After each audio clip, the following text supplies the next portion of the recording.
Prontinhos. Então, seguindo aqui, né? Hoje eu estou gravando, porque eu vou retomar alguns pontos, né? Preparei um texto pequeno para eu poder ler e depois a gente poder discutir. E vamos trabalhar a questão do sintoma, inibição e angústia como os nomes do Pai, né? Finalmente, o Lacan pluraliza ali o nome do Pai. Então, a minha ideia, como eu estava falando antes da gravação, que alguns autores, especificamente o Shetman e a R.T.C. Vasco, vão dividir ali o momento do nó borromiano no ensino do Lacan em 3 momentos. Primeiro momento, seminário 19 e 20, que Lacan está ainda conhecendo os nós. Depois, no seminário 21, 22 e 23, Lacan está realmente debruçado com os nós, envolvido com aquilo, principalmente no seminário 22. Mas é no seminário 23, por isso que ele é fundamental para a continuação dos nossos estudos aqui, porque o seminário 22, ele termina anunciando o seminário 23. Só que ele fala, eu falei do 1, do 2 e do 3, agora eu vou falar do 4, do 5 e do 6. Ele diz que o seminário vai se chamar 4, 5, 6, inclusive. Só que não foi chamado 456, foi chamado Santome, que ele vai fazer uma análise, né, da literatura de James Joyce, para pensar ali o nó borromiano e vai trazer várias proposições. Só que eu cheguei a falar no penúltimo encontro que o Lacan não vai voltar no 5, no 6, ele para no 4. Mas depois eu fui ver, né, principalmente no momento de concluir, porque eu preparei o texto para a oficina, então eu me deparei com o Lacan, ele não vai falar do 5, mas ele vai apresentar o nó de 6. Nó borromiano de 6. Ele não vai trabalhar, ele vai fazer alguns apontamentos, mas não vai se debruçar. Lacan, nesse momento do seminário 24, 25, 26, e tem algumas pessoas falando do 27 também, mas eu acho que o 26 é o último seminário dele de fato, o Lacan ele está de volta com o corte, com a interpretação, né?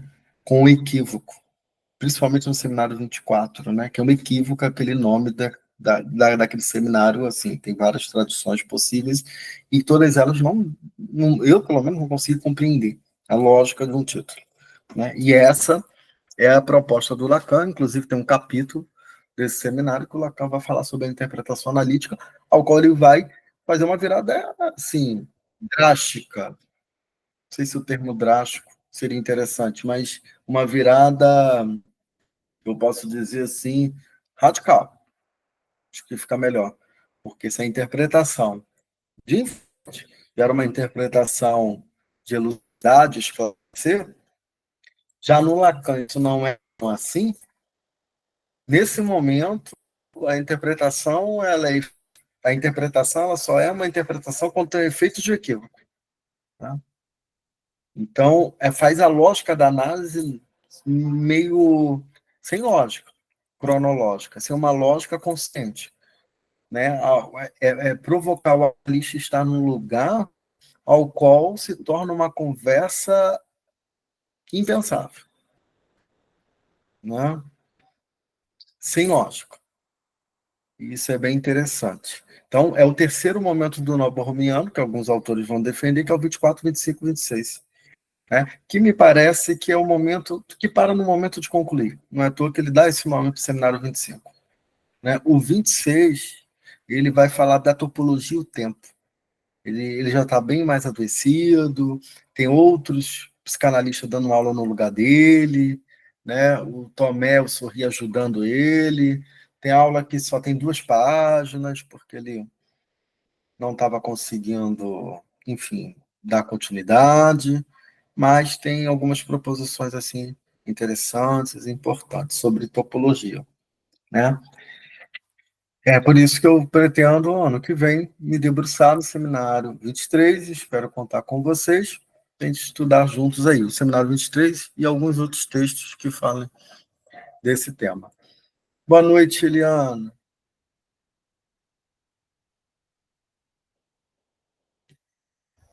Boa noite. Hoje Desculpa nós chegar estamos... aqui Nada, atrasadinha, mas teve jeito. Hoje nós estamos gravando, tá? Tá bem, tá. Eu Vou vou tentar aqui compartilhar. acompanhando aqui. Tá. Vou compartilhar aqui a tela com vocês. Vocês só me confirmem se vocês vão estar vendo. Eu preferi ler mais uma vez. Espero que seja a última, mas porque eu acho que vai ser importante.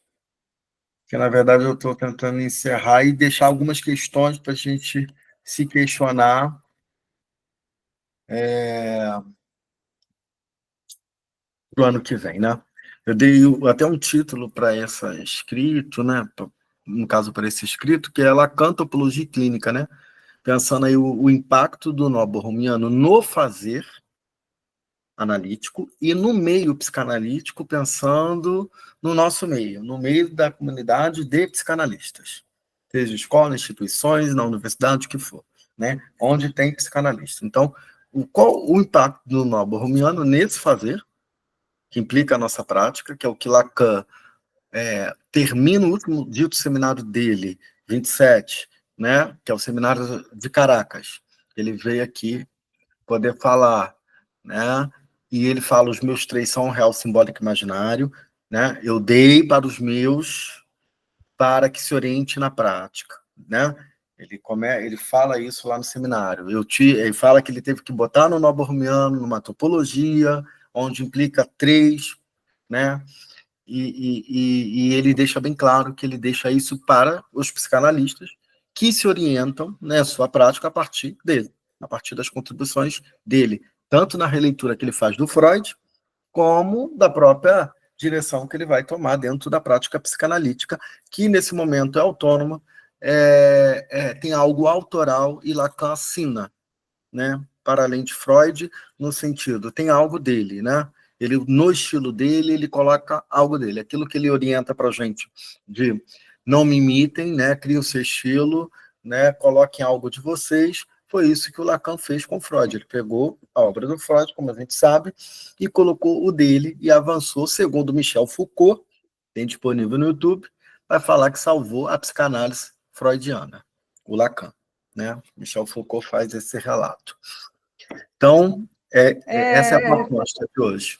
Oi. Tadeu, se você puder aumentar um pouquinho as letrinhas, para mim, eu não sei se para você está parecendo muito pequenininho, mas se der, senão tudo bem. Vê se melhorou agora. Ah, melhorou. Obrigada. Nada. Então, vamos lá, para começar. Desde 2022, meu trabalho tem se desenvolvido a partir da leitura, né, da Querelos Diagnóstico, de Colette Soler, buscando aprofundar a compreensão dos efeitos da topologia borromiana no diagnóstico psicanalítico. Este estudo foi conduzido por meio de oficinas, iniciadas a partir do Seminário 21 de Lacan, e continuadas este ano com o Seminário 22. Uma das perguntas centrais que orienta esse trabalho é: o que muda no diagnóstico psicanalítico quando Lacan introduz o nó borromiano? Inicialmente, considerei a hipótese de que a distinção entre neurose e psicose perderia sua importância. Contudo, ao final das minhas investigações, pude constatar que essa hipótese não se confirma. Neurose e psicose continuam a ser questões relevantes no campo das investigações lacanianas, embora de uma maneira diferente. Neste momento do seu ensino, Lacan propõe que neurose e psicose não sejam mais pensadas sob a ótica em que a neurose teria algo que a psicose não possui, o nome do pai, que é aquilo que o Lacan desenvolve desde o início, e que o recalque e a oclusão seriam os mecanismos responsáveis por definir a estrutura psíquica. A partir da introdução do nó borromiano, neurose e psicose permanecem presentes, mas agora como manifestações diferentes. A topologia borromiana oferece uma nova maneira de pensar as estruturas clínicas, no contexto do enodamento das três dimensões, simbólico, imaginário e real, que constitui o parletre, né? Pensando aí o parletre para além do sujeito, incluindo o corpo, o gozo. A psicose manifesta-se como uma experiência de desatamento dessas dimensões, enquanto a neurose se configura como um discurso semblante e fantasmático quando o nó tridimensional está inodado. A topologia, como Lacan afirma no seminário 21, exige trabalho do psicanalista. Cabe a nós, como analistas, refletir se estamos dispostos a assumir esse trabalho, ou se preferimos o caminho mais cômodo, que é pensar de forma imaginária em vez de matematicamente. O pensamento, segundo Lacan, no seminário 22, né, é débil. Todos sofremos dessa debilidade, inclusive os analistas.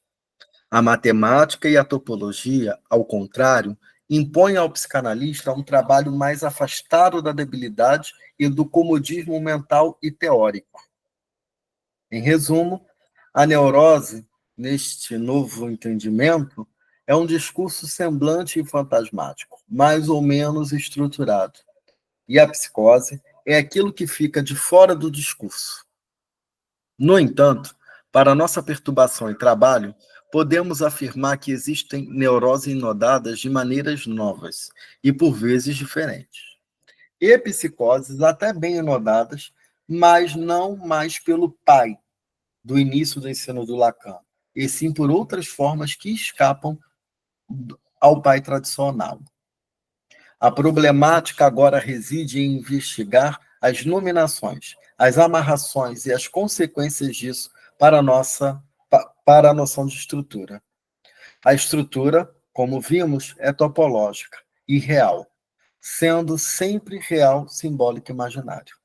Assim, não existem mais estruturas clínicas, mas sim tipos de manifestações clínicas. Sobre o impacto, né? A, a topologia borromiana em Lacan evolui ao longo do seu ensino, sendo aplicada inicialmente à psicose e posteriormente à neurose, tendo sua primeira fase de desenvolvimento nos seminários que eu falei, né? 19, 20 e no início do 21. O nó borromiano no seminário 19, ou pior, é associado ao circuito da demanda desde do gozo, a partir do pedir, usar e oferecer. Já no seminário 20, mais ainda, o nó é associado à neurose e à psicose, no passo que o rompimento da cadeia borromiana se caracteriza a psicose. Nesse primeiro momento, o Lacan vai pensar o nó borromiano somente para a psicose, né? Como eu já comentei, e o nó para a neurose, tá? Mas depois ele não volta mais nisso e bota o nó borromiano para qualquer par letra.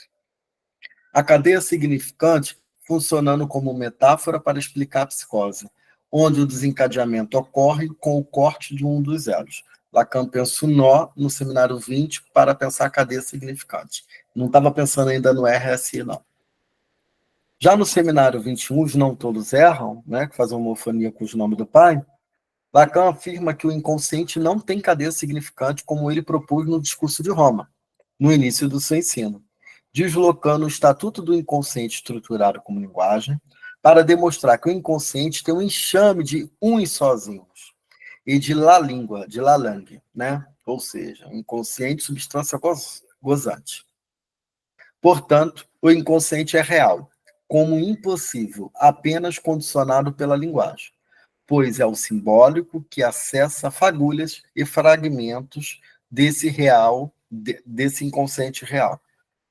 Nesse seminário, Lacan também retoma o problema do nome do pai, mas só resolve finalmente a problemática no seminário 22, RSI. No entanto, na segunda fase do uso da topologia borromiana, que podemos destacar que começa a partir do seminário 22 e termina com o seminário 23, o Santome, Lacan coloca o uso do nó para a estrutura do falacer. A manifestação da neurose considerando uma estrutura real, né, onde a estrutura dos registros simbólico, imaginário e real estão inodadas borromianamente. Né? É lógica. Nesse momento, o nó borromiano é o nó da neurose. Tá? O desencadeamento da neurose é, então, compreendido como um deslize ou falha do nó, e não mais como um corte de um elo. No ponto em que a psicose, algumas vezes, é o desatamento do nó, abrindo uma nova compreensão sobre a estrutura psíquica. Só uma ressalva: tem autores que não concordam que o nó possa se desinodar, tá? Não vou entrar nisso. Eu parto do princípio que sim, pode se desinodar, porque não é um desinodar como a gente pensa no elo. É corpo, gozo e linguagem, de alguma forma até colado, amarrado, né? Psiquicamente, humanamente falando, o corpo, gozo e linguagem, né? Meio que amassados entre si, nunca vão estar totalmente soltos, mas pode não realmente não estar inodado, de fato, né? Como a gente vê isso na experiência da esquizofrenia, né? Que algo do corpo é solto, né? O imaginário é solto, o corpo meio que é fragmentado e solto, né? Onde a linguagem e o real estão amarrados ali de alguma forma. Não borromianamente. Então, só para pensar ali, porque o não borromiano é para pensar essas estruturas clínicas, mas a partir de um outro prisma, né? Não é que recalque e fluoraclusão não existam mais, mas não é a partir de recalque e fluoraclusão que o Lacan vai pensar neurose psicose nesse momento. Está claro. Tanto que é uma fluoraclusão generalizada quando ele traz a proposta de que não existe relação sexual para qualquer um. Tá? Seguindo aqui, outra questão fundamental é de que no final do ensino de Lacan, a questão da função do nome do pai é considerada à luz da topologia borromiana. Colette Soler aponta que, ao longo do seu desenvolvimento teórico, Lacan amplia a função do sintoma, que, além de ser uma resposta à castração, passa a ocupar um papel suplente na ausência da relação sexual. No seminário RSI, Lacan propõe uma mudança radical, em que o pai deixa de ser visto exclusivamente como uma metáfora simbólica e passa a ser entendido como um sintoma que inoda a estrutura do Parlet, que é tridimensional. Então, como eu já martelei isso bastante, Lacan vai pensar o humano em 3 dimensões, sempre. Gozo, corpo e linguagem. Portanto, a função do sintoma se amplia, não sendo mais exclusiva do nome do pai, mas incluindo também o imaginário, como inibição, e o real, como angústia, os quais podem exercer a função de nominação a partir daquilo que ele irá chamar, no seminário 23, o santoma. O Checkman, eu concordo com ele, vai pensar a lógica do sintoma, a inibição como sintoma, a angústia como sintoma, como algo que faz como sintoma, como suplência, tá? Pensando numa lógica de sintoma, letra, como suplência, né? Como um quarto que vem a juntar ali a estrutura. Solé sustenta que a problemática do diagnóstico binário no início do ensino de Lacan é deslocada para uma lógica diagnóstica ternária.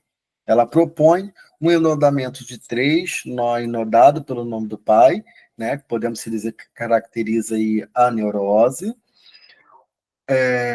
Um outro não enodamento borromiano, que se caracteriza, podemos dizer, né, que pode estar até amarrado, 2 conjuntos, mas o terceiro não faz nó. Porque a gente tem que pensar que o Lacan vai ser nisso. O 3 que faz o nosso é borromiano, é o terceiro.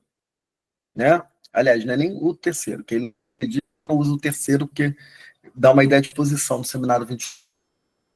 Ele vai falar, é o 3. O 3, ele vai dizer, o 3 é o real. O real que dá sentido ao nó. Né? Então, é o real que dá o sentido ao imaginário e ao simbólico nesse momento. Não é uma primazia do real, mas o real tem o seu lugar, que ficou muito meio que solto na obra do Lacan por vários momentos. Mas não foi no nó que ele se acertou com o real. Foi desde o seminário 11, pelo menos ao meu ver. Né? Então, seguindo aqui. Aí ela vai propor um nó que esteja solto, né? Esse corpo, gozo e linguagem disjuntos, né? Não inodados borromianamente, 2 sempre fazendo par, ou seja, a quebra da não relação sexual como impossibilidade.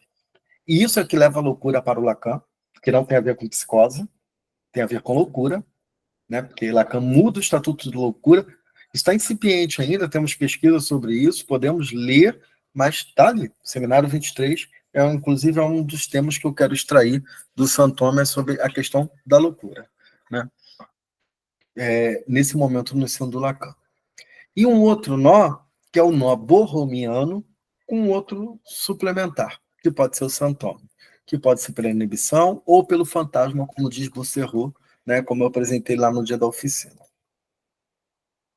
Aí ela vai falar que, né, isso, né, que para além de ter o nome do pai, né, há uma outra saída, é uma saída é a lógica da saída binária, né, que ele inclui essa terceira possibilidade de diagnóstico, no aborromeno de 3, inodado por um outro termo suplementar, pela nominação. Essa é a proposta não do Lacan, mas a leitura que Colette Soler faz, tá? Colette Soler tem realizado grandes contribuições em suas elaborações sobre os deslocamentos realizados por Lacan, no final do seu ensino. Em Lacan, leitor de Joyce, a autora retoma a problemática do diagnóstico, apontando para a singularidade da lógica do diagnóstico no final do ensino de Lacan. Intitula um dos capítulos como Diagnóstico Original para Joyce.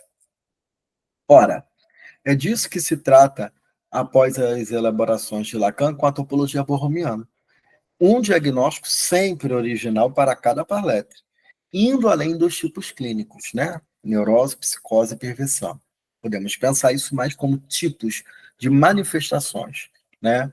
Modelagens clínicas, né? Experiências clínicas ali, que é o que se dá, inclusive, na transferência, mas não a estrutura, porque a estrutura agora ela não tem a ver com neurose, psicose e perversão, mas tem a ver com o real simbólico imaginário.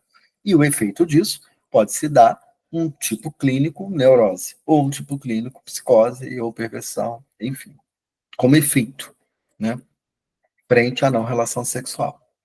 Afinal, é isso que uma psicanálise deve propor, né, sempre um diagnóstico original, né, pois um diagnóstico é sempre uma injúria ao sujeito, e isso a psiquiatria já faz há décadas.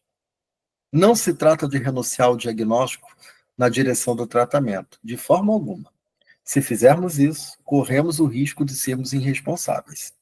Mas se nos orientarmos pela lógica das elaborações finais de Lacan, iremos além de neurose e psicose. Vou falar por conta própria que, além do texto, acho que a gente recebe neurótico, psicótico e perversos. Outros, tem analistas que diz que não, né? Mas podemos receber. Agora, quando o Lacan fala de psicanálise e intenção, uma análise stricto sensu é exatamente ir além de neurose, psicose e perfeição.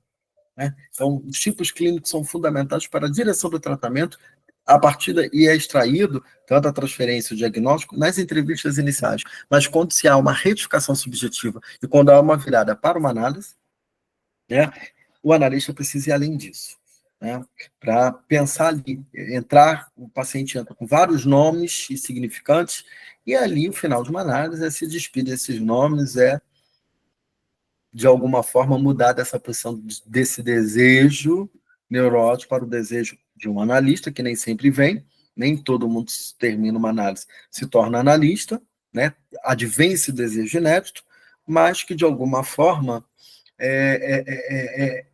a lógica borromiana nos permite avançar para além dos tipos clínicos. Vou deixar a questão aí, né? Psicótico tem fim de análise? Podemos dizer que sim, né? Por que não? Lá no colóquio eu vi uma psicanalista falando, inclusive a conferencista, falando, né, de psicanalista, inclusive psicótico, por que não? Né?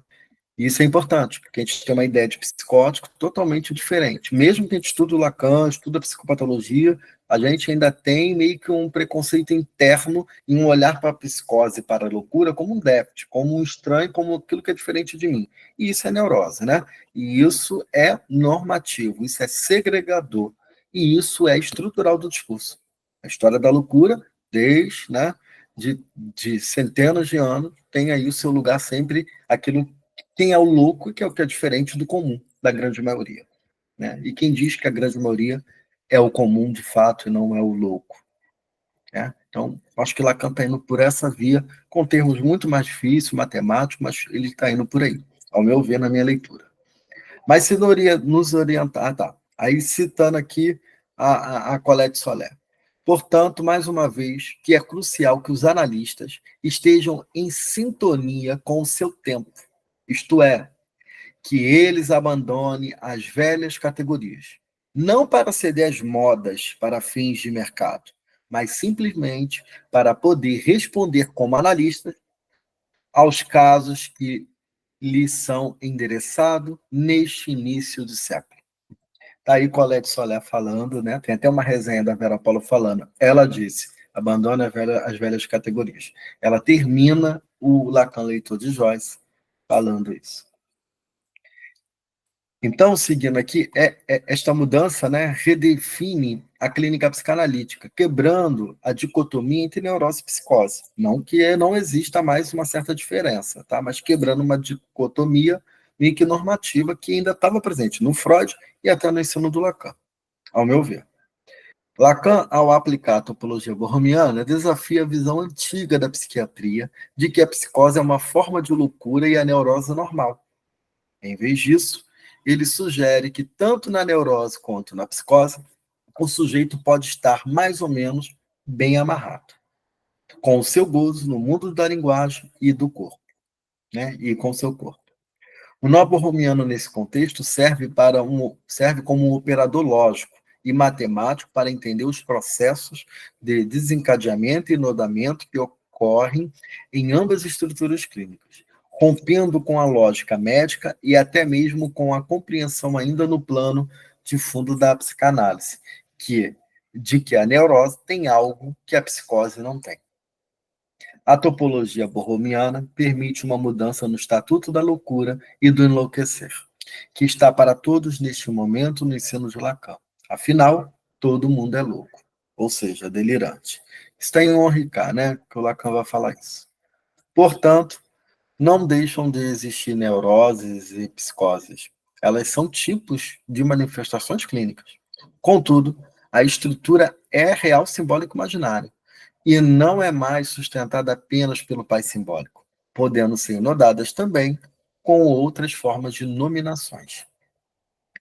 No seminário RSI, Lacan vai além da função simbólica e metafórica do pai, propondo uma nova proposta no qual o pai assume a função de nomear o sujeito, inodando corpo e linguagem. Essa transformação culmina em uma nova concepção clínica em que tanto a neurose quanto a psicose são compreendidas a partir da dinâmica desse nodamento e das nominações, né? Que são 3, mas que se multiplicam aí, né, por 2 e dão 6 possibilidades.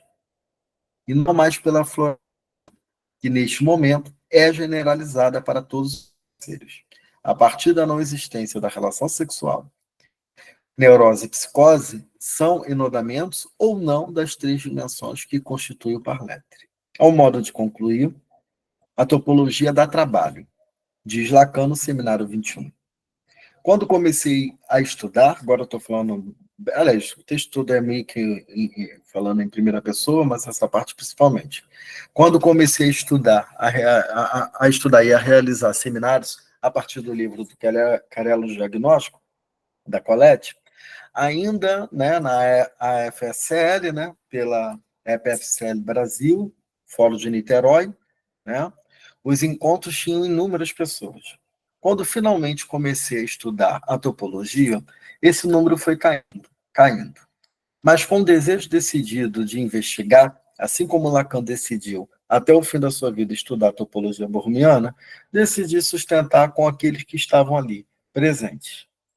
Levei a questão para duas tentativas de cartel. A primeira dissolveu-se em 2 meses, mas na segunda seguimos entre pares, sozinhos, né, investigando a topologia borromiana no ensino de Lacan. Já pela EPFCL Rede Diagonal Brasil, aqui de Niterói, né, finalizei o livro da Colette Soler e adentrei em uma investigação no final do ensino de Lacan, partindo do Seminário 21. Algumas novas pessoas se interessaram, outras desistiram e outras sustentam até hoje. Um adendo curioso sobre o estudo da topologia borromiana. É insistência de um lado e a resistência de outro. Em relação ao estudo da topologia no meio psicanalítico, né? De um lado, tem muitos analistas e pesquisadores aí, né? Mais psicanalistas mesmo, né? Investigando e se debruçando. Na nossa comunidade analítica, ao qual faço parte, pelo menos que eu saiba, que eu conheço, que se detém, pelo menos que aparece aí na mídia, né, nas redes, são 5, 6 psicanalistas no mundo, né? Temos a RT Vasco, temos esqueci o nome do outro psicanalista que acompanha sempre ela, que tem um guia topológico para ler o Arthur Dito, muito bom, por sinal. Temos o Kinec no Rio, o Leo... Oi? O Jorge Chapuis. Isso, o Chapuis, exatamente. Né? Tem um Bernardo Nomineiro, né, que também sempre está às voltas com nó. Temos o... e agora eu me deparei também com Michel Bosserru, também é do Fórum, é da França. Então, são esses que eu conheço, deve ter gente mais que estudam, né? Leonardo Danziato, não posso esquecer, é uma pessoa também que estava até na minha banca da qualificação, aprendi bastante topologia e nó com ele. Temos aqui na rede também o Reinaldo, que está às voltas, mas são poucas pessoas em comparação ao número que tem. Né? Que, de um lado, tem uma insistência de alguns, e, de outro lado, tem uma resistência, né? No nosso meio. Então, seguindo aqui. Um fato curioso é que os seminários finais de Lacan também foram se esvaziando à medida que ele trabalhava incansavelmente a topologia borromiana. Alguns ainda dizem hoje que Lacan estava adoecido, caduco, ou que não estava em plena organização psicológica para as proposições e interrogações que estava fazendo. Porém, 40 anos após a morte de Lacan, a topologia borromiana ainda é recebida com resistência por vários analistas. De um lado, com o discurso de que não se pode tomar o final do ensino do Lacan como uma inovação. De fato, não se deve. Mas não se pode negar que ele propôs mudanças e inovações com a topologia borromiana. E isso dá trabalho. Né? Por isso que Lacan afirma que a topologia é para dar trabalho. O papel dele era esse. Né? Então, seguindo. Por outro lado, há o discurso de que o final do ensino de Lacan não destrói o primeiro. De fato, não há um primeiro, segundo ou último ensino de Lacan. O que há é Lacan avançando em seu ensino desde o início, com tropeços, furos, erros, avanços, mudanças e correções. Às vezes não tão claras, né? Do próprio Lacan. Só há um ensino de Lacan. Ele mesmo afirma no seminário 25, o momento de concluir. Cito Lacan. Que a essência de seu ensino está na confirmação de que não existe a relação sexual, e que ele tentou dizer isso. Se eu parafraseei, mas na verdade o Lacan está falando assim, que a essência do ensino dele está na afirmação que não existe relação sexual, né? Que ao menos ele tentou dizer isso. O dizer dele porta, né, no fundo, que não existe relação sexual. Então, não é o complexo de Édipo, não é complexo de castração, não é disso que se trata para o Lacan. A essência do ensino dele, a psicanálise que ele pensa, a partir de Freud, o que fundamenta, se a pedra angular do Freud era o recalque, quando ele fala lá no História do Movimento Psicanalítico, que ele vai botar lá alguns pontos principais, né, psicanálise, né, para se dizer quem é psicanalista, que tem que levar em consideração sexualidade, transferência, e a pedra angular, que é o recalque, a pedra angular, a análise pensada e trabalhada pelo Lacan, é que não existe relação. Então, seguindo aqui, os três de Lacan não são neuropsicose e perversão, nem pré-consciente ou inconsciente e a consciência. Que ele não gostava muito dessa tópica do Freud, né? Eu boto muito menos. O I, ego e superego. Os três de Lacan são o simbólico, o real e o imaginário. A partir de onde se viu, né? Aí eu vou ler aqui. Levada a colocar, cito ele, em uma topologia, a do nó, chamado de borromianos. O nó borromiano põe em evidência ao menos três, ele é o que une os outros dois, desenodados. Eu dei isso aos meus, deles, isso para que se orientem na prática. Lacan é o último texto ou seminário aí do Lacan. Ele morre um ano depois. Seguindo aqui. Dizem que os psicanalistas e pesquisadores que insistem na topologia borromiana querem inovar. Cabe questionarmos por que os pesquisadores, teóricos e analistas da psicanálise resistem em se debruçar sobre a topologia borromiana. Afinal, a topologia borromiana é a escrita do real, como afirma Lacan, no seminário 22, RSI. Como mencionei acima, os três de Lacan são o RSI simbólico imaginário, desde 1953, que marca o início do seu ensino. Portanto, gente, não tem uma clínica borromiana, não é clínica dos nós, não é clínica nodal, ao meu ver. Sempre foi nodal, sempre foi borromiana. Óbvio que a topologia só foi um recurso que Lacan formaliza isso. Conseguiu formalizar uma clínica, mas uma teoria, pelo menos, né, para pensar uma clínica.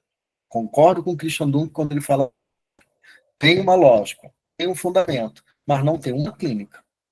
Se ter, precisa se investigar. Né? Então, seguindo aqui. Neste momento, final também, mas com uma pequena e significativa mudança. De que fazemos como analista com o real é o que depende do futuro da psicanálise, como Lacan enunciou no texto A Terceira. Né? Na terceira, o Lacan vai falar isso, né? Daquilo que nós fazemos como analistas, com o real, é o que depende o futuro da psicanálise. Né? Ele bota isso no texto A Terceira. Como diz o autor, no caso Lacan, o engraçado de tudo é que seja o analista que dependa do real nos anos que virão, e não ao contrário. Fecho aspas. Para a gente pensar e refletir sobre isso, né? Ele joga isso, acho que é engraçado, que é o analista que depende do real. Então, se o Lacan vai afirmar no Seminário 22 várias vezes que o nó, o RSI, né, e a topologia dos nós é a escritura do real, né? Eu acredito que a topologia do nó urgentemente precisa ser algo, né, de conhecimento, de aprofundamento, de revisões, de reflexões para pensar a prática clínica. Não só a do nó, outras topologias também. Tá? O nó só consegue ele trabalhar 3, as outras ele fica trabalhando em dupla ainda, com as 3 categorias. Seguindo aqui, portanto, a topologia borromiana é fundamental para pensar os problemas contemporâneos. Ela permite ao analista ler o real em jogo para cada parlante. É uma leitura, é um momento do Lacan que eu estava falando no seminário 24, não é? É uma escrita. Lacan vai pensar uma clínica escrita ao qual o analista lê a partir do discurso. Não estamos só na linguagem daquela da fala, aquela coisa da associação livre, né? Nós estamos no momento do discurso ao qual, entre os ditos dizer, né, o analista faz uma leitura, né? Então, é uma leitura para ver se está borromiana, uma leitura desse real, desse simbólico imaginário a partir do discurso, uma leitura do corpo, gozo e linguagem daqueles que nos falam em análise. Né? Então, seguindo aqui, se o nó borromiano é a escrita do real, o real é justamente o que afirma, é justamente o que Lacan afirma. O analista tem por missão enfrentá-lo. Está no texto A Terceira também. Lacan vai falar que o analista tem por missão enfrentar o real. Bota aí minhas palavras, o analista tem como missão enfrentar o real, e esse real impossível, inclusive, de se estudar, que é a topologia do nó. Portanto, a topologia, ou o final do ensino de Lacan, não é moda e nem modelo, mas um momento e um recurso fundamental para os problemas cruciais da psicanálise no contemporâneo. A diferença do início para o final do ensino de Lacan é de que, com a topologia, algumas coisas mudam, e mudam no nível clínico. Mas isso dá trabalho. Essa era a missão de Lacan, como ele afirmou no Seminário 21, dar trabalho. Cabe a cada um de nós, sozinhos, ou, quando possível, em pares, e na solidão do fazer clínico, do fazer analítico, tirar ou não as consequências propostas por Lacan.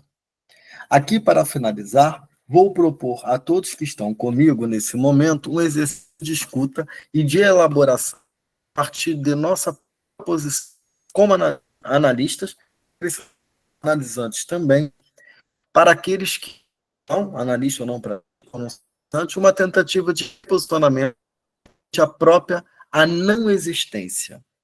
Entendo aí a não existência como não existimos mesmo, né, que essa é a proposta do Lacan, mas não a existência da relação sexual. Um exercício que, ao fim, e curiosamente, parte da palavra dita e não dita por Clarice Lispector. Seguimos, então. Eu ia botar o vídeo, depois eu transmito para vocês, mas eu vou tentar me arriscar a ler. Tá? Quando não sei onde guardei um papel importante e a procura revela-se inútil, pergunto-me: Se eu fosse eu e tivesse um papel importante para guardar, que lugar eu escolheria? Às vezes dá certo, mas muitas vezes fico tão pressionada pela frase "se eu fosse eu", que a procura do papel se torna secundária. E eu começo a pensar, diria melhor, sentir. E não me sinto bem. Experimente. Se você fosse você, como seria o que faria? Logo de início, se sente um constrangimento.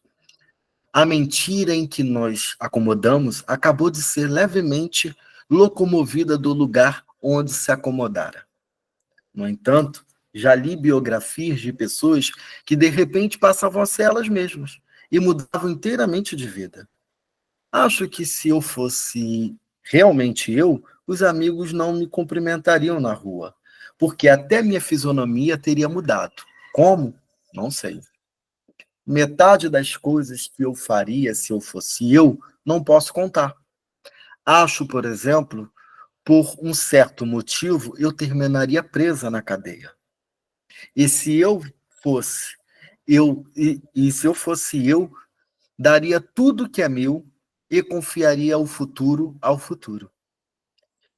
Se eu fosse eu, parece representar o nosso maior perigo de viver. Parece a entrada nova ao desconhecido.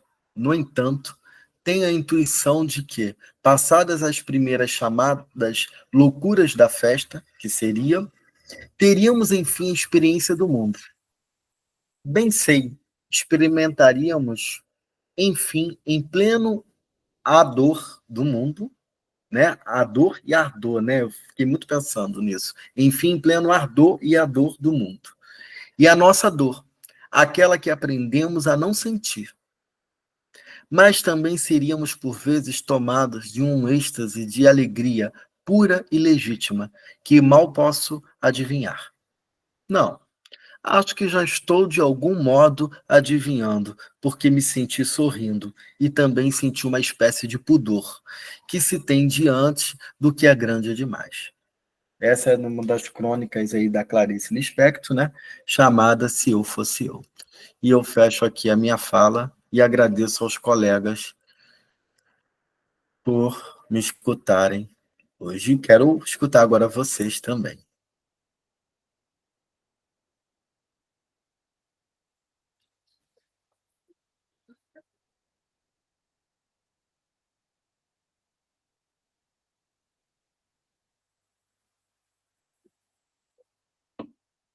Alguma dúvida, alguma questão? E, bom, eu estou fechando esse encontro com dúvidas, questões, com algumas respostas, né, mas com outras dúvidas, né?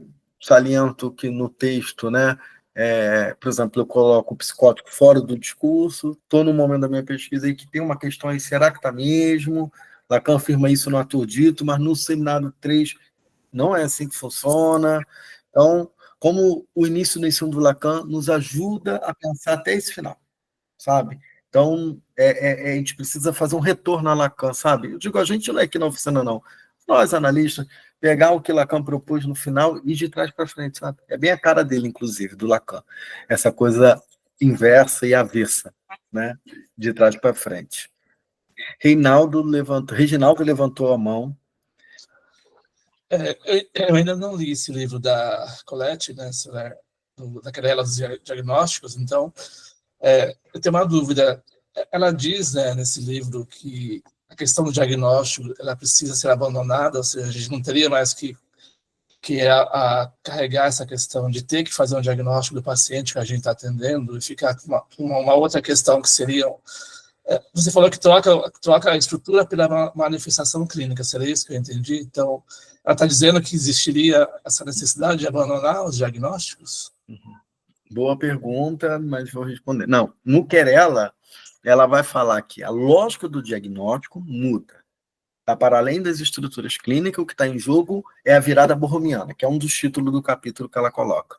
E ela mostra que Lacan interroga o tempo inteiro a função do nome do pai, né?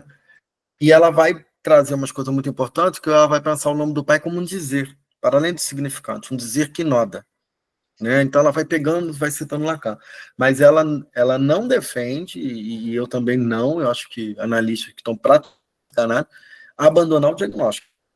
Ela abre Querela, que é fruto de um seminário, falando: não podemos abrir o diagnóstico. Se abrirmos mão do diagnóstico, corremos o risco de sermos irresponsáveis.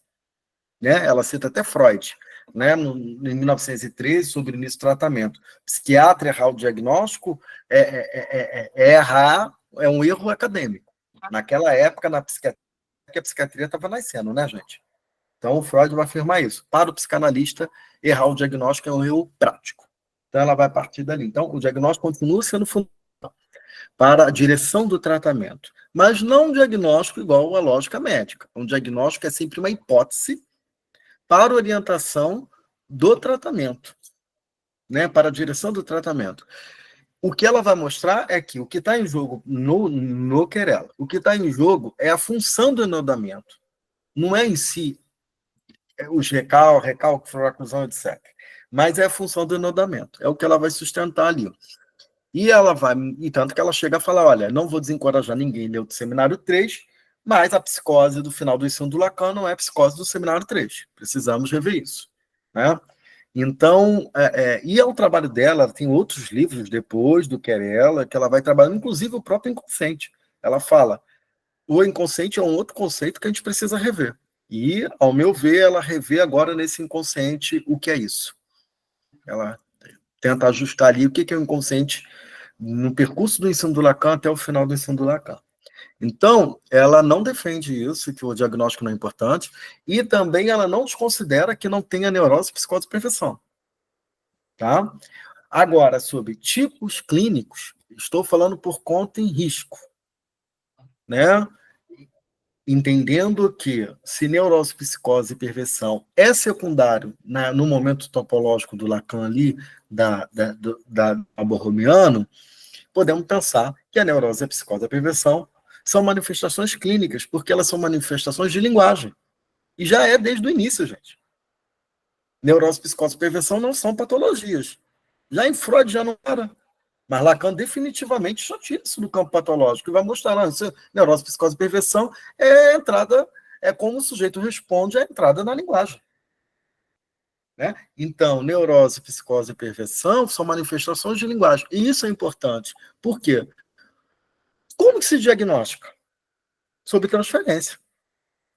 Se a gente vê, ou tem notícias, ou o paciente fala de alguns sintomas histéricos, obsessivos ou paranoicos, e a gente, a partir desses fenômenos diagnósticos, a gente está fazendo o que o psicólogo faz.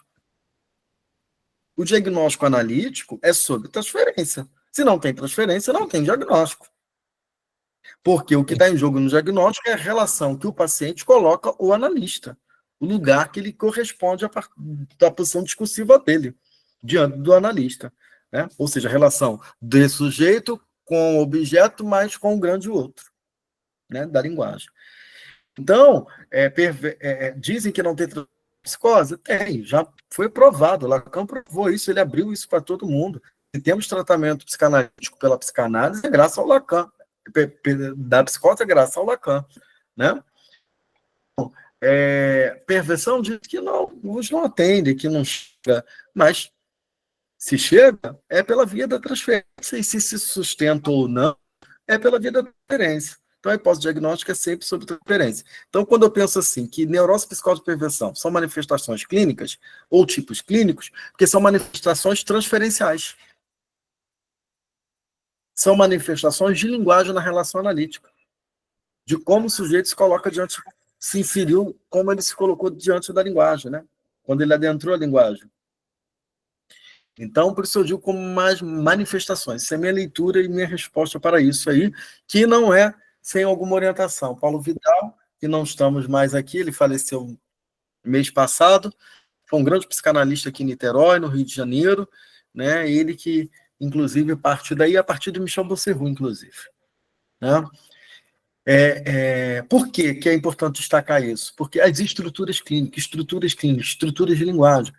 No final do ensino do Lacan vai dar um deslocamento da linguagem. Ele vai ver, olha, nem toda a linguagem, isso não é no nó que ele faz. É no seminário 16, 17, A linguagem não abarca o real todo, não é impossível, né? A linguagem ali como, enfim, capenga diante daquilo que não cessa de não se escrever. Então, Lacan, né, usar um termo que a Graça Pamplona usou aí esses dias no espaço escola, né, que é o momento do Lacan que Lacan sai, tira a mira do desejo, do inconsciente estrutural como linguagem, e ele mira no gozo. No gozo, o inconsciente real. Por que ele mira no gozo? Porque o tratamento é tratamento do gozo. Porque quando o analista intervém a partir do gozo, também já muda a estrutura do desejo. Sabe? É acertar um, é atirar em um para acertar dois. É isso que é o grande avanço do ensino do Lacan, e eu concordo com a Graça nesse ponto, porque foi essa a sacada que o Lacan viu que tem um real em jogo. E que esse real tem a ver com uma substância gozante, que é o gozo. Né? Que, atingindo o gozo, faz modulações no desejo. Né? Então, respondendo ali o ponto, né? Não, a Colette Soler não vai defender isso, ela vai trabalhar ali, ela não vai falar que são tipos clínicos, mas o que eu falei ali no final não é no Querela, é no Lacan Leitor de Joyce. Lembra, eu posso até mandar a foto, eu acho que a Eliana também, esse livro, no final ela está falando isso que eu li, né? Não é para ser de moda, né, nisso, mas abandona as velhas por isso. E quando eu leio, né, ela abandona as velhas categorias, não é abandona neurose, psicose e perversão em si. É abandonar neurose, psicose e perversão naquela teoria antes. Pensar neurose, psicose e perversão nessa teoria que é atual. Por isso que a Colette Soler vai trabalhar a questão do paradigma. E ela vai falar que o nobo-romiano é um paradigma em relação à teoria anterior. Né? Por isso que eu trabalhei esse semestre, inclusive, a noção de paradigma. Né? Então, é esse o ponto. É isso que eu me deparei, que eu entrei no Querela, assim, ó, neurose, psicose, perfeição no nobo-romiano não vão existir mais, ou não são importantes, ou é outra coisa. Não, existem sim. Só não são pensadas mais da mesma forma. E misturar as duas pode ser um erro epistêmico, mas um erro clínico também. Prático, como diz o Freud. Não sei se eu respondi, Reginaldo, mas acho que é por aí. Talvez. Eliana.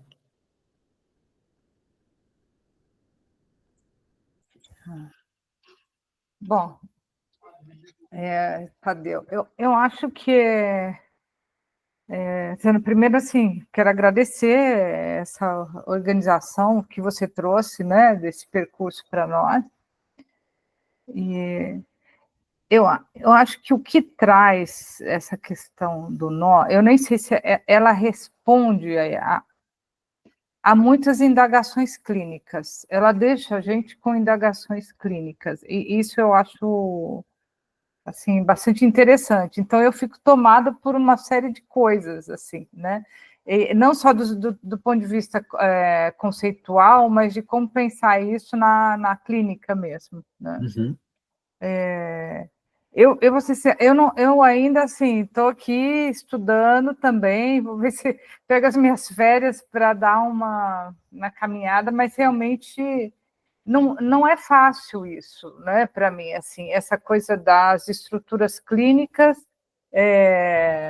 para o nó, e como que isso pode, de alguma maneira, vamos dizer, continuar funcionando cada um no seu lugar ali, né? Porque tem uma ruptura de um binarismo, né? Assim, porque eu acho que assim, eu lembro até algumas discussões, uma coisa que está até num livro do Caligares que eu gosto, que é a psicose, ela é múltipla. Ela sempre foi múltipla, ela nunca se colocou como a neurose, ela sempre foi vista numa certa universalização, que é a questão do Édipo. Mas a psicose, ela nunca cedeu a uma universalização. Então, ela sempre funcionou como uma coisa assim, de não ser a neurose, né? Então, só que isso não diz do que é a psicose, né? É um binarismo um pouco vazio, né? Quer dizer, se você não é neurótico, você é psicótico, né? Uhum. Então, isso já sempre foi bastante problemático, né? Eu acho. Então, acho que essa questão dos nós, ela responde aí a isso, né? Essa questão também da foraclusão me parece uma questão bastante importante, né? Porque eu acho que se deixou, mesmo assim, com as estruturas clínicas, se deixou de olhar para a questão de uma foraclusão generalizada, que existe e que todos somos tomados, né, num advento do real, de alguma coisa. Então, essa foraclusão, nós estamos, de alguma maneira, sujeitas a ela também, né? Então, à medida que se deixou a foraclusão para a psicose, a gente deixou de considerar a questão da foraclusão para todos, né? Assim, então, e a dimensão do real, né? Pensando na foraclusão, assim como um caminho para a gente pensar isso. Então, assim, eu fico ali também com essas questões, assim, como manter isso. Mas aí, a hora que você até. Eu estava pensando numa questão, e você até acabou entrando nela, porque justamente o que eu ia perguntar é sobre essa questão do desejo, né?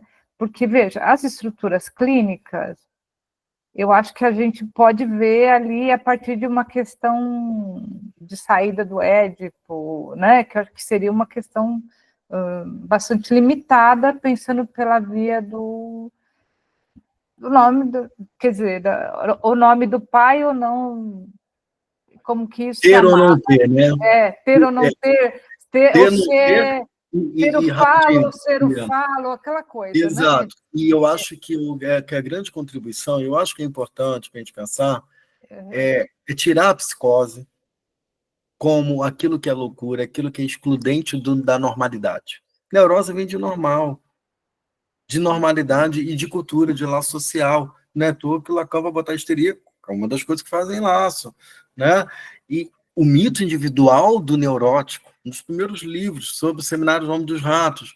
Então, é uma ideia que é comum na comunidade analítica e que é fruto de uma lógica médica e cultural de que o que é normal, tem algo, e o que não é normal, falta alguma coisa. É bem aquilo. E, ó, falta um parafuso na sua cabeça. E falta não sei o quê. E É a você... teoria das classes, né? Você não tem isso, então Segregação, né? é segregação, você está fora, né? Então, acho que a psicose sempre foi. Mas eu acho que o Lacan ele teve o mérito de fazer, a partir da psicose, trazer questões para a psicanálise, né? Coisa que eu acho que faltava, né, para o Freud. Mas aí, ó, uma questão que eu fiquei, se você puder falar alguma coisa, em relação às estruturas, porque as estruturas, de alguma maneira, a gente sabe que não é para olhar para elas do ponto de vista de uma fenomenologia do sintoma, né? Assim, isso é uma coisa que não é porque alguém tem mania de lavar a mão que ele é um obsessivo, né? Isso é o diagnóstico psiquiátrico, né? Para a gente, isso não para a psicanálise não é bem assim, né? Mas eu acho que coloca uma questão da gestão do desejo, né? Assim, de como isso se apresenta na clínica. Isso eu acho que interessa para a clínica, né? Porque por exemplo, um obsessivo para nós, né? Assim como a gente sempre estudou, é alguém que tem dificuldade de se colocar no lugar desejante, né? Assim, então isso eu acho que será que é isso que eu fiquei pensando, isso seria uma das coisas que continuaria valendo, né? Assim, embora tenha algo individual, porque assim, o que ainda as estruturas? Vou fazer uma pergunta assim, né? O que as estruturas ainda, por que elas ainda são necessárias, né? Porque você falou isso, seria uma irresponsabilidade, né? Então, no que ela ainda, né, é necessária, né, as estruturas clínicas? Vou fazer a pergunta ao contrário. Tá? Eu acho que elas são, assim, por conta e risco, como diz nosso colega Márcio, é bom isso. Né? É assim, conta e risco é porque eu, pelo menos, estou falando a partir disso assim, estou respondendo a partir de ideias, mas não tenho certezas, e que bom. Mas o ponto, eu acho assim, né? Eu acho que as estruturas clínicas são estruturas de linguagem. O que Lacan trouxe de novo para a psicanálise, mas que já está em Freud, mas o que ele formalizou, é a estrutura de linguagem. O inconsciente que se manifesta em uma transferência, porque é uma estrutura. A transferência é uma estrutura. E uma estrutura de linguagem. A forma desses sujeitos ditos neuróticos, psicóticos e perversos são simbólicas. Quando eu falo o neurótico obsessivo, o neurótico histérico, isso, aquilo, eu já estou nomeando, eu já estou no campo do simbólico. Estruturas de linguagem, manifestações clínicas, uma hipótese diagnóstica da transferência. Ok. Nisso que você me perguntou, que até onde, né? Isso que você falou do desejo, eu não quero perder o fio, que eu achei isso interessante. A gente sabe que o problema, a dificuldade do obsessivo é se colocar nesse lugar desejante. Lacan vai falar que o problema do obsessivo é a morte. Né? Sim. Então, isso deixa de existir? Isso deixa de ser... Não é existir, que existir está lá escrito. Isso deixa de ser importante para a clínica? Ao meu ver, não. Porque a gente sabe que em condições, às vezes, na relação transferencial, a gente consegue ver o sujeito se matando para vencer a morte. O problema do obsessivo é vencer a morte. Por isso que há todo esse controle. Né? Por isso que não se permite colocar nesse lugar desejante da coisa, que é um desejo impossível de não desejar. E isso a gente vê na clínica. E isso nos serve. Só que isso é no campo simbólico. O que o Lacan está colocando, convocando o analista, é esse campo real. Esse campo real e simbólico imaginário. E o paciente vai desinodar e nodar, não é desinodar, ele vai ter modulações no período ali da análise, né? Que isso também não vai dar conta. A gente vai se deparar com obsessivos que não conseguem se colocar na posição desejante. E aí? Sabe? Não é mais tão rígido, é plástico, é elástico. Usando o que o Benoit falou, né, na abertura desse semestre, né, o Bob Romano, não é mais rígido as estruturas, porque são manifestações, e manifestações podem ser diversas. E Lacan fala isso nos outros escritos. E ele fala, inclusive, ele usa o obsessivo. Um obsessivo não necessariamente é igual a um outro obsessivo. Pode ser bem diferente. Ele fala isso. Está bem no finalzinho dos outros escritos. Esqueci o nome do texto, que ele vai falar sobre isso. Então, isso perde lugar? Não, não perde lugar. Só que o que muda é a escuta e da onde se escuta. Se a gente começa a escutar a partir de que não existe relação sexual para qualquer um, e que qualquer um, inclusive nós, podemos também fazer desencadeamentos, isso não tem a ver com psicose, porque é outra mudança, que é o que eu pretendo um dia pesquisar, os desencadeamentos na neurose. Todo mundo pesquisa no aborrumento psicose, mas ninguém fala da neurose. Entende? Como paradigma, como o nobo romano fosse para servir a psicose. Será? Não sei. Acho que não. Porque há uma generalização ali para o parletre, o gozo, o corpo.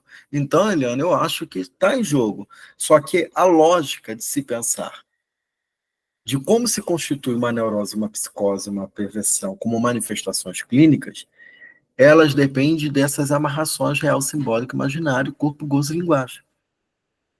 Ao invés de ser a resposta de como respondeu ao desejo da mãe, se identificou com o desejo do pai, saiu do mito. Por mais que o Lacan dividiu o Édipo em 3 tempos. Por mais que ele foi além do mito. Mas o Nobre Romiano permite você nem pensar no mito, porque a gente já escuta o mito o tempo inteiro. Né? O que nós falamos em análise é o nosso mito individual. É a nossa máscara, é o nosso fantasma. Né? Por isso que outra coisa importante, que eu acho que é um seminário que acabou de sair, eu estava muito em dúvida se eu ia para o seminário 23 ou ia para o seminário 14, porque a lógica do fantasma é fundamental para pensar essa questão do diagnóstico diferencial. E para ter quando o Lacan tem uma conversa junto. Não, calma. Eu acho que saiu ali, Angélica. Então, é fundamental a lógica do fantasma. Né? E desde Freud, a psicose é exatamente isso, um déficit, um fantasma.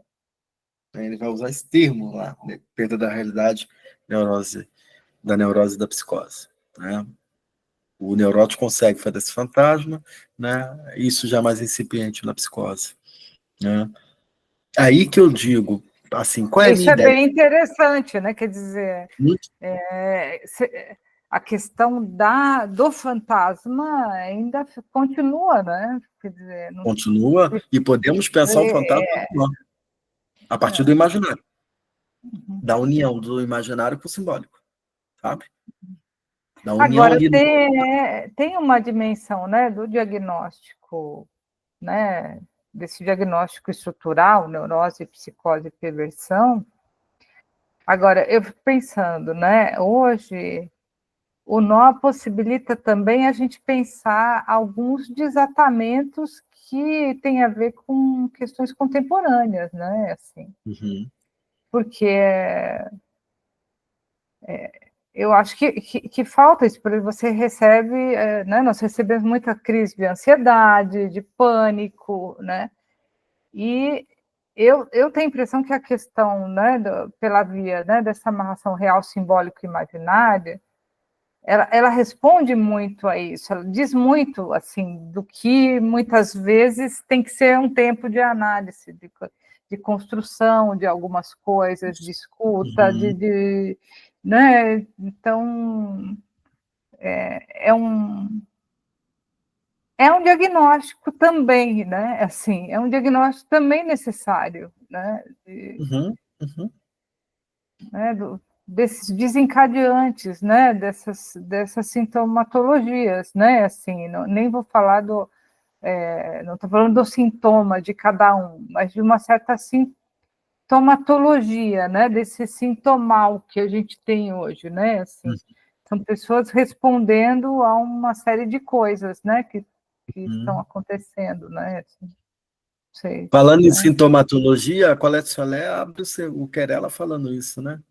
Ela propõe que existe uma sintomatologia borromiana no Lacan. Por isso que ela vai Eu já li várias vezes esse começo, não lembrava disso. Vou reler lá agora. Se eu não me engano, não é bem no começo, não, é no terceiro, é no segundo, é no virada borromiana. É quando ela vai falar de uma sintomatologia borromiana. Né? Que é um conjunto para explicar ali, no geral, né, os sintomas universais, mas borromianamente. Né? Oi, Reginaldo. Eliana, acabou? Já fechou? Tá aqui. Não, obrigado. Não, fechar não vou fechar mesmo. Tá ótimo. Pelo que eu entendi, então, há uma mudança na clínica, quer dizer, não se deixa de fazer os diagnósticos, mas a clínica ela se torna diferente, né? A forma como você pensa, a forma como você intervém talvez mude, né? Inclusive, quando você fala essa questão do real, parece que foi por aí que o Miller leu para pensar uma clínica do real, que é essa clínica milleriana, né? Então, de alguma forma, quando você acaba estudando os nós, né, você acaba entrando numa clínica que você não quer chamar de borromiana, mas de uma forma é isso, né? Sim. Não, mas eu não quero chamar de borromiana porque a clínica lacaniana, desde 1953, é borromiana. Nesse sentido. Né? É nesse sentido. A clínica lacaniana, o que é a clínica lacaniana? Ela é borromiana, com aquelas três maluquices dele, real, simbólico e imaginário, que é os três infernais desde o início, desde que Lacan entrou na psicanálise, é real, simbólico e imaginário. Só que o real no final, e não é no final que o real vai ter importância, é no seminário 11, no 10 para o 11, quando ele cria o objeto A. Quando ele cria o objeto A. Né? O seminário de identificação, inclusive, é quando ele começa a trabalhar o real, que é um dos piores seminários, ao meu ver, para se ler, para se entender, porque é um seminário árduo, difícil demais, quando ele começa, inclusive, a trabalhar a topologia. Né? Então, é porque tem uma coisa que é importante, que eu coloquei ali no texto, o Lacan vai falar do pensamento, dessa debilidade do pensamento, que é comum a todos nós e é necessário, inclusive, para estarmos aqui minimamente coerentes. Né? A gente sabe que existe uma incoerência na experiência da psicose. muitas das vezes, na grande maioria. A gente sabe também que tem muita coerência de psicóticos bem organizados, bem coerentes, às vezes muito mais do que alguns histéricos em crise, inclusive, desencadeado, podemos se dizer, né? Mas o ponto que eu acho assim importante é que pensar topologicamente é fundamental para a clínica, é isso que o Lacan queria pensar, não é só a topologia do nó, é a garrafa de Klein, os cross-crep, é aquele treco todo que o Lacan trabalhou ali, esses matemas, o grafo do desejo, não é uma topologia propriamente dito, mas é um esquema. Lacan trabalha com o esquema desse seminário 2, que ele começou a trabalhar, o esquema L, que é a topologia da fala, né? Então, Lacan queria, ele propôs uma prática clínica que a gente sai de uma herança freudiana do papai e mamãe.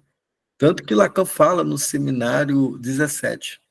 Não é o filho querendo pegar a mãe, ele fala outra palavra, mas está gravado, eu não vou falar. Né? Não é isso, não é disso que se trata. E aí todo mundo vai falar assim, mas Tadeu, a gente sabe que não é disso que se trata. Mas é isso que a gente escuta mesmo na clínica. A gente escuta os mitos e a gente fica meio convocado pelos mitos, pela história familiar, pelaquilo. Por isso que a análise é fundamental, supervisão, estudo da teoria. Só que, falando aqui, que é o propósito da oficina, que é o estudo da teoria, né, a topologia ainda é não uma garantia, mas um ponto a mais para a gente não cair nas ciladas imaginárias e de fazer uma psicologia psicanalítica. A psicanálise lacaniana não é uma psicologia, mas também não foi a psicanálise freudiana, porque Freud estava criando a psicanálise e foi a partir dela que o Lacan vai levar até o fim a verdade freudiana, o treco, a coisa freudiana, que é a proposta do inconsciente, que nesse momento é real, simbólico e imaginário. Não pode ser só real, não pode ser só simbólico. Por isso que eu não concordo com Jacques Lamillet, que a clínica é do real. Não. A clínica é do parletre, é RSI, é do desejo, pode ser. E todo desejo implica gozo, sabe? Então, é a clínica do inconsciente. Essa é a nossa aposta, essa é a nossa hipótese principal. Desde que Freud lançou a hipótese dele que as histéricas lá em 1800 e pouco. Né? Que existe alguma coisa que é o inconsciente que faz a gente sintomal, como você falou, né? Faz a gente se sentir mal, mas ao mesmo tempo, paradoxalmente, a gente nada quer saber daquilo, por mais que sabemos, né? É um momento de saber verdade e gozo, é um momento importante no ensino do Lacan, né?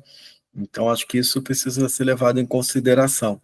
Eu só acho que a matemática permite a gente fazer uma prática radicalmente fora da lógica médica, porque por mais que somos lacanianos, falamos lacanês e falamos coisas que a gente nem às vezes nós mesmos não entendemos, né? E fica aquela repetição no meio da comunidade analítica, enfim, quase uma religião, né? A gente, para além disso, a gente precisa pensar matematicamente. E o que permite isso é a topologia e é o real, né? Para o Lacan. Né? Porque, veja, Tadeu, quando a gente usa o recurso de uma estrutura, eu penso que a gente faz uma certa barreira a uma identificação que a gente pode ter, que todo mundo está sujeito, né? Você se identifica, você... É aqueles mecanismos de projeção, a problemática da contra-transferência, né? Que sempre teve, né? Para a psicanálise, né? Então, você... Só um adendo, né? E a identificação ela é imaginária, né? Então, mas sabe que eu estava pensando uma coisa? Que, a princípio, a teorização que deu preponderância ao simbólico, ela possibilitou que você fizesse uma escuta não, até certo ponto, não identificatória, mas ela fez uma redução da escuta. Exato. Você foi cirúrgico. Porque quando você começa a pensar pela via dos nós, você abre uma possibilidade de escuta. Né? Então, por exemplo, por que isso interessa para a gente? Né? Assim, porque você começa a escutar mais esse paciente sem entrar só numa identificação, porque você está escutando a partir de uma proposta estrutural também, entre real simbólico, né, a questão do real simbólico e imaginário, né, mas sem deixar de fazer uma escuta também da dimensão imaginária do sujeito, do real, né, quer dizer, que eu acho que fica bastante reduzido, se você for pensar por essa via, só pela via mais simbólica do Édipo, você deixa de escutar um monte de coisa. Uhum. Fica, né? fica uma escuta flutuante, mas direcionada. Direcionada para aquela questão, né, que é por uma via simbólica. Isso, oraclusão. Tem essa dimensão, tem, quem estiver escutando, tem essa coisa de direção perfeita. Eu acho, quer ver uma coisa? A pluralização dos nomes do Pai, do nome do Pai, é uma pluralização da própria escuta. Porque começar a escutar a partir do real simbólico imaginário, para além de Édipo, de nome de Pai, de todos os conceitos fundamentais, mas a partir do real simbólico imaginário, não é nem a partir da topologia, a partir do RSI, abre várias possibilidades de sessão a sessão. Vou trazer até um psicanalista que foi muito amigo do Lacan, né? Não é lacaniano, é de uma outra escola, que chama Alfred Bion. Né? Vocês já devem ter escutado falar. E ele vai falar assim, o analista, quando entra numa sessão, ele tem que não ter desejo e nem memória. Ou seja, lacanianamente, o que é memória? Imaginário. O que é desejo? Simbólico. Né? Então, Lacan trabalha sempre em 3. Né? O que a gente pode pensar aí? Desejo, memória e mais o que? Onde está o real? É por isso que o Lacan vai botar. O real é aquilo que existe. A memória existe ao desejo. Né? E é o que sustenta, inclusive, a memória e o desejo. A linguagem e a memória. Nós estamos falando de coisas, se pegar, inclusive, processo psicológico básico, atenção, memória, motivação, tudo isso tal, que não é nada lacaniano, entendeu? É disso que o Lacan está falando, mas com termos analíticos, que faz jus ao discurso analítico. Linguagem, simbólico, pensamento, imaginário, né? E uma coisa que eu estava vendo esse dia no Fantástico, gente, que eu fiquei, assim, me senti fantástico, no sentido assim, falei, caramba, Lacan foi inteligente. Que um cara estava falando sobre, esqueci o nome, é uma coisa do corpo humano. Ele estava falando que cria-se isso, que o corpo humano tem e a medicação tem que varia exatamente. Esqueci o nome lá do organismo que a gente tem dentro do nosso organismo lá, um treco lá, não é bactéria, não é essas coisas não. Esqueci o nome. Não sei se é carboidrato, não é carboidrato não. Sei lá, um treco aí desse da biologia. E ele falou, isso aqui é tridimensional. Ele estava mostrando ali, né? Aquela coisa. Não seria os cromossomos? Não foi cromossomos. É uma palavra que eu Porque o conheço. cromossomo tem DNA. O DNA é meio espiralar, né? Só que ele tem uma coisa meio de Moebius, né? Ele tem termina no mesmo lugar sempre. Uhum. Mas é um outro nome que ele deu que é um treco lá que ele falou é tridimensional, né? Então é isso, né? Por isso que o Millet ele tem um texto chamado Biologia Lacaniana, né? Que ele vai partir, não li ainda tudo, folhei, não é um autor que eu estudo muito, mas tem algumas coisas do Millet que eu acho interessante. Não é porque eu sou da escola dele, eu não vou ler, né? Eu não concordo assim com as proposições. Eu não concordo nem com os analistas que defendem a clínica do simbólico edípico e nem aqueles que defendem a real puro. Não existe uma clínica real, gente. Não existe nada no real. Real é real. Quando eu falo do real, eu já estou falando no simbólico, porque o real é indizível. Então não pode ter uma clínica orientada pelo real. Aí a gente vê analistas muitas das vezes aí que a gente sabe, né, fazendo umas coisas esquisitas, né? Como, enfim, coisas estranhas, né? Achando meio que análise é tiro, porrada e bomba. E que nesse momento não é disso que se trata. Pelo contrário, o analista é Santome. Qual a função do Santome? A gente vai estudando o que vem. Né? Lacan vai falar, não tem outra função do analista a não ser de Santome. Aí todo mundo pensa como, Santome porque o psicótico precisa. Como o neurótico também não precisasse. Pelo menos no século XXI, acho que sim. Tem neuróticos devastados. Desagarrando, desinodando. O real está em jogo, gente. Mesmo. Sempre esteve. Só que hoje nós temos um advento aí, que é a tecnologia, a inteligência artificial e tantas outras coisas que estão trazendo outros tipos de patologias. Outros tipos de se haver com a sua amarração. Né? Cada vez mais sujeitos inibidos, com mais diagnóstico TDA, TDAH, autismo, que exatamente são diagnósticos que implicam o imaginário. A gente sabe disso. Que tem a ver com a inibição. Com a imagem, inclusive. Então, só acho que é por aí. Queria escutar um pouquinho José também, Ângela, se estiverem ainda aí, para a gente fechar. Se quiserem, gente, fica à vontade. Se não, tranquilo também. Deixa eu só encerrar aqui. Será que eu vou saber? Oi, Tadeu, tô aqui. Oi, Ângela. Tô te ouvindo. Tá bom. Isso é bom. Isso. Nossa.